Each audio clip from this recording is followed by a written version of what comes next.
Hi everyone, how are you doing today? In this video, I'm going to be giving a very raw sort of overview or first impressions of The Rings of Power, the new series that was put out by Amazon. Now, preface, I should probably say where I'm coming from and who this review is for and who it is not for. This review is for people who are more of the casual Tolkien fans, like myself. I was really into The Lord of the Rings when I was in my teens. I read the books, I read The Hobbit, but I'm not one of those people who is like a purist. I didn't actually read the supplementary material or the Silmarillion yet. I do plan to. I have read The Children of Hurin, but that's about as far as I've gotten with the lore that's outside of the Lord of the Rings and the Hobbit. So big fan of those two books, of those films, but not as much knowledge of the rest of Middle Earth. So I want to acknowledge that up front. I'd say if you're a purist, then this review probably isn't for you. This series probably isn't for you, based on discussions I've had with people who are more well versed in Middle Earth history. So that's just a disclaimer. I'm going to do this live stream a little bit differently. I'm going to spend the first 15-20 minutes going through this kind of lame presentation that I put together. It's just pictures and me talking. And then at the end, I want to get to your comments. So if you have any comments or questions, put them in the chat. And I'm going to try to keep this spoiler free. I've only seen the first 2 episodes. Currently 3 have been released. And yeah, I think this will be okay. But yeah, I'm definitely leave comments, but I probably won't see them for like 15 or 20 minutes. All right, so let's talk about this. This, as I put in the description of the stream, The Rings of Power, the Amazon series, is one of the most controversial releases of the last year, and a lot of reasons for this. Obviously, people are getting tired of remakes and reboots. We see this with Disney, although honestly, I did enjoy some of the Disney live action remakes, so I have a lot of hot takes in that regard. But people were like, oh no, another money grabber from Amazon. We already kind of saw some of that from the Hobbit trilogy, which didn't need to be a trilogy. And then there was this other layer of controversy regarding casting and plot points and all of that. So I honestly, and I watched the trailer for this when it came out, and I was completely unimpressed. I really didn't have any plans to watch it. The only reason it came back on my radar is because my mom was asking about it, and she was kind of curious about it, and I thought, well, if we have Prime, or if you guys have Prime, there's not really any investment into watching it besides the time. And, I'm somebody who, does like to try to give things a fair try and like form my own opinions. Even though I trust reviewers and stuff, but to some extent you do have to explore something for yourself. Reviewers have each of their own opinions and biases. So long story short, we watched the last 2 episodes, or the first 2 episodes yesterday, and I'll just kind of go over it from, again, perspective of a casual Tolkien fan. So what is this series about? Well, based on episode 1, it centers around young Galadriel. So those of you who know Lord of the Rings, Galadriel is like one of the main elf leaders. She is very powerful.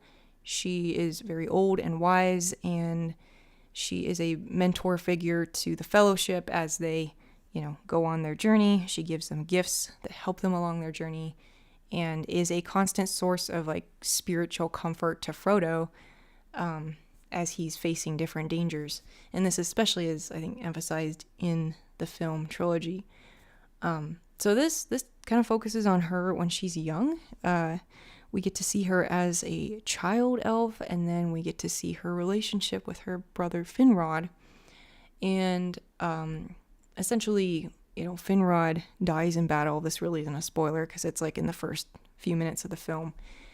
And she vows to hunt down Sauron, to the ends of the earth, because, most of the elves are kind of content with sort of this temporary peace that's come about in the world, and all the battles they fought, all the sufferings they've had.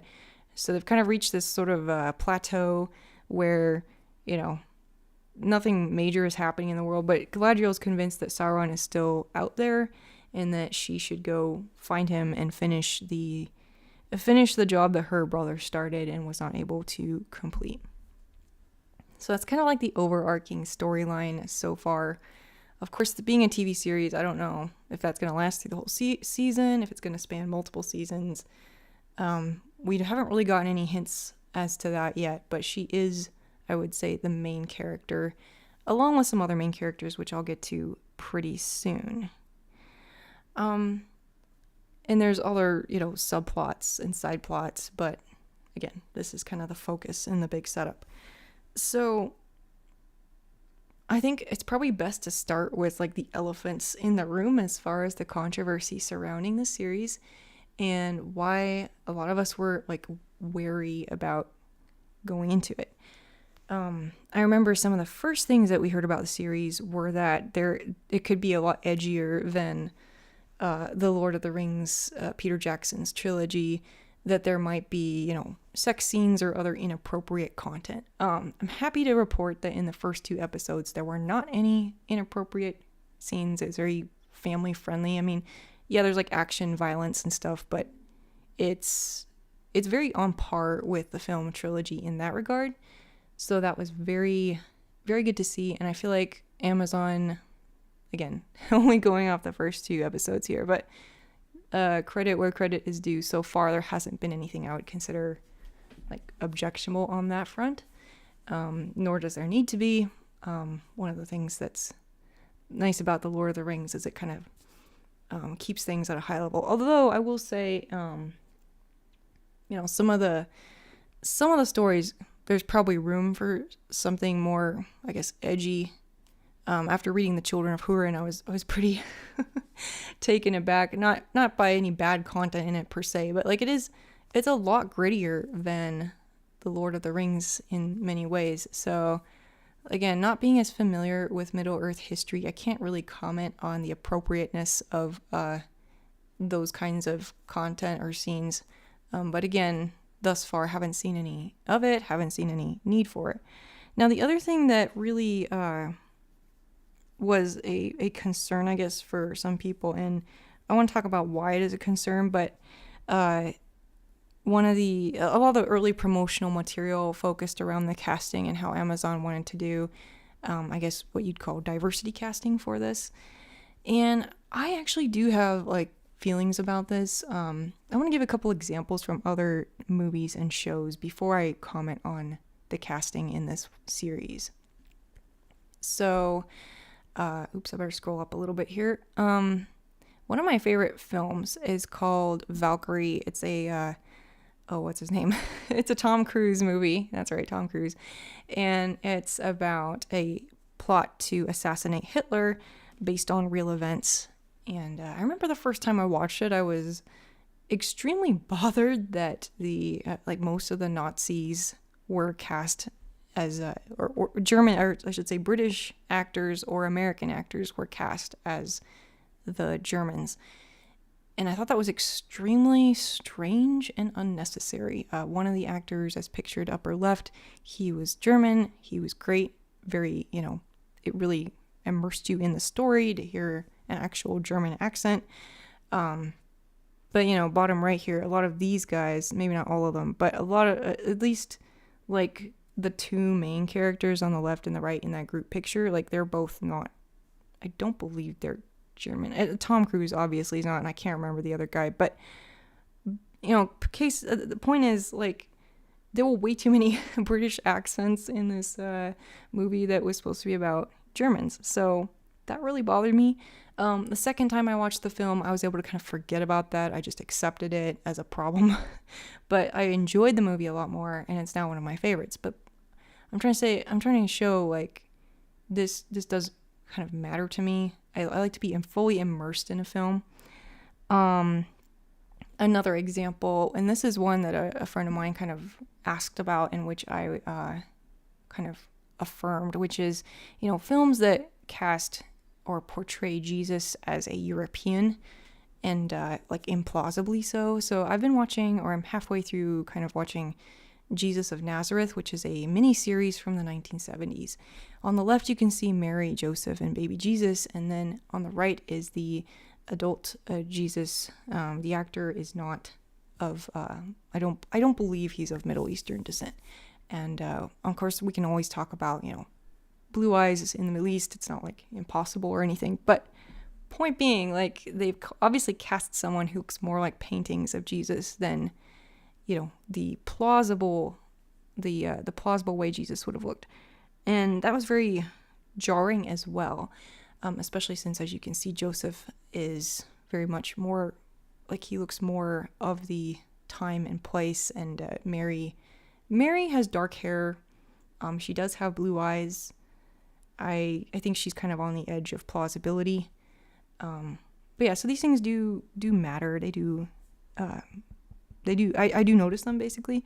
And part of it is that, race has a meaning, not just, I don't mean it has a meaning as in, like, people mean different things. Like, what I mean is it represents, if you have, like, a melting pot of people or a diverse group of people, it means that people have either migrated or intermarried, or there's been a lot of, coming together of different groups.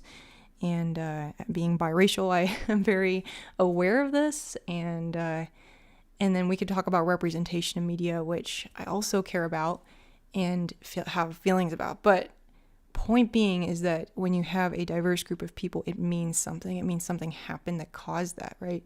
So I think in the Rings of Power, there's places where it's plausible and places where it's not as plausible. I think with groups of humans, that is humans in Middle Earth lore, it's a little more believable that there would be racial diversity because people would be migrating a lot. Humans in Middle Earth are fairly similar to humans in real Earth. But one casting that I found was a little hard to believe, I think, was the casting of Durin's wife. So Durin is the king of Khazad-dûm in Under the Mountain, and his wife is obviously of a different race within the dwarvish peoples, right? And one issue that this brings to mind is, it's not impossible that there would be intermarriage between different dwarven groups, but they are also very isolated people. I mean, there's this whole scene, I think it's in episode 2, where the elf Elrond comes to visit Durin, and they don't even want to let him in. Like, they're very what's the word? Prejudice, honestly. So, that one's a little more hard to believe. This lady is a great actress. Nothing against her acting. It was just a little bit harder to believe, right? And then there's also the elf. I think his name is Arondir. Great character, great actor. But again, like, and the short hair is something we'll come back to. But and there are other characters with short hair, regardless of race. But it is a little more hard to believe that these groups that are more intentionally isolated from the world would, I guess, be migrating, or But I'm not saying it's totally implausible, and there's arguments I've heard for both sides about whether this is believable or not. So that's all I'm going to say about it. By and large, I didn't think it was as big a deal as people were making it out to be, especially if you compare it with some of those other examples I gave, and just how casting in general happens in media. But that's my 2 cents. I don't really want to go into it a lot deeper. So that's kind of, those are kind of the big barriers that some people had with this. Again, though, one thing I really did love about the casting is that people of the same groups had like similar accents to each other, regardless of their race, and that was very plausible, right? Because people in the same area tend to speak the same way. So I did appreciate that detail, and that helped, I think, with some of the continuity difficulties. So I'm just gonna have to say this. I was so disappointed there was no East Asian, representation. If Amazon's really wanting to be, inclusive and bringing in people from different groups, why are there no East Asian elves? I mean, here's some screenshots from a couple of K-dramas. The one on the top is from a show, or is either a show or a movie that's like historically inspired fantasy. And then the bottom two are from the movie called The Swordsman, which is historical. And a really good movie, by the way. I liked it. I mean, it's got some cheesy parts, but by and large, really good action historical drama. Point being, I don't see why East Asians wouldn't fit well into this version of Middle Earth, if you will. And I'm really disappointed they haven't made an appearance yet. So I hope that Amazon, I don't know if you're going to watch this, but probably not, but, please consider, being truly inclusive and representing different groups. All right, so let's talk about Elrond real quick. This is young Elrond, and again, we have the short-haired elves, which, that's another thing to get used to. I actually don't know for sure whether in Tolkien's Middle-earth history, whether elves ever had short hair or not. That's something to get used to, and honestly, I kept thinking they looked a lot like like Vulcans from Star Trek, which, I'm a Trekkie, a casual Trekkie, and it didn't bother me that much, but it does kind of like distract, and I don't know what else to say about that other than that it's something to get used to. But the actor playing young Elrond is great, really like him. He doesn't really remind me much of Hugo Weaving, though, so I don't know. I'm not sure if they could have found someone a little bit closer in resemblance, but it is what it is. We have new characters, some characters that aren't in Tolkien's writing. This is another major character. I've already forgotten her name, but mother and her son, who are like the main human characters so far. And we do have some Hobbit-like characters as well. And someone was telling me that the Silmarillion didn't have hobbits in it, so maybe they just added this to kind of give it some continuity between the other film adaptations. I don't know, but I liked the portrayals of the hobbits in this, or rather Harfoots. I think they're a type of hobbit or related to hobbits. And this gal, like second from the right, she's Nori. She's our main hobbit character, and she was great. I really liked her. So female characters tend to take center stage in the series. I didn't have a problem with it. I liked how each of them seemed like within the realms of plausibility. Again, going back to plausibility. But like Nori's just a sweet, innocent, curious hobbit girl.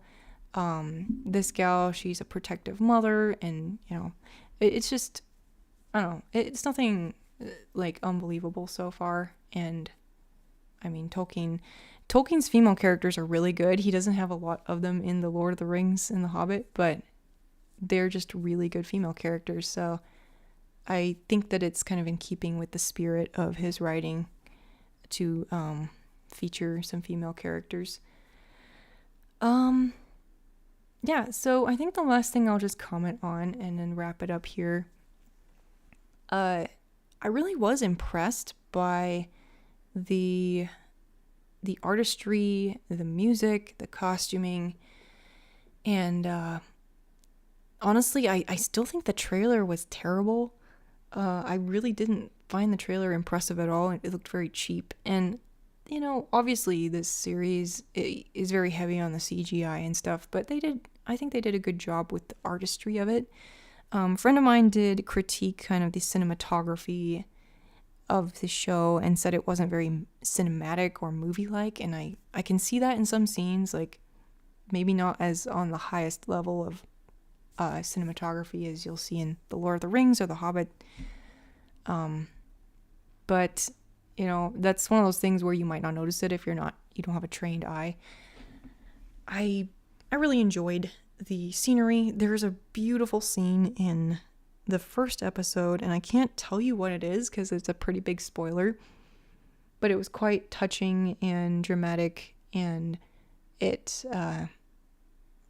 was a really good scene. I don't know what else to say that wouldn't give it away, but I think it's immersive enough that you can really get into it, even though it is different than The Hobbit and The Lord of the Rings. So, and I think that's my last slide here. So let me see if there were any comments.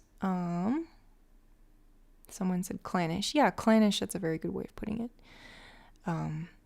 I would say that, and that's kind of interesting because I've actually been, for random reasons, just reading about isolated people lately. There's still groups of people that are very isolated. Obviously, our minds go to places like, remote islands in the Indian Ocean or the Pacific maybe, but there's communities within the United States that are very isolated and, have been for centuries. So you don't necessarily see a lot of people moving to those places. I mean, people do, but it doesn't happen a lot. So yeah, it's just kind of food for thought. It's something that I'm interested in. I've never studied anthropology, so I can't give you any super educated takes on that, but I think it's interesting. And when you've got such an elaborate world that has been created, that's not just popping in random wizards and fairies and stuff, those continuity things do make a difference, and I think are understandable critiques. Now, people that are just blasting the series for other reasons, like if they are genuinely racist or something, like that's not cool, that's not good. But yeah, like I'm saying, there are fair critiques to be made. But I really enjoyed it overall, and I'm really looking forward to watching the next 2 episodes. We had to break, but once my family can get back together, and this will be kind of a cliffhanger, but like I think this Friday or Saturday we'll try to watch the next two episodes, and hopefully it'll continue to be good. Series are always risky, I think. There is somebody weed whacking or something outside. Series are always risky because you can have like some really good episodes, you can have some episodes that are just duds. I don't know, like I know that a lot of series 2, like maybe series 1 through 3 will be good, and then the last seasons will be terrible. So I mean, kind of just have to review it as we go, right? So yeah, that's did anyone else watch this or have any thoughts or questions? Just gonna have a little sip of apple juice here.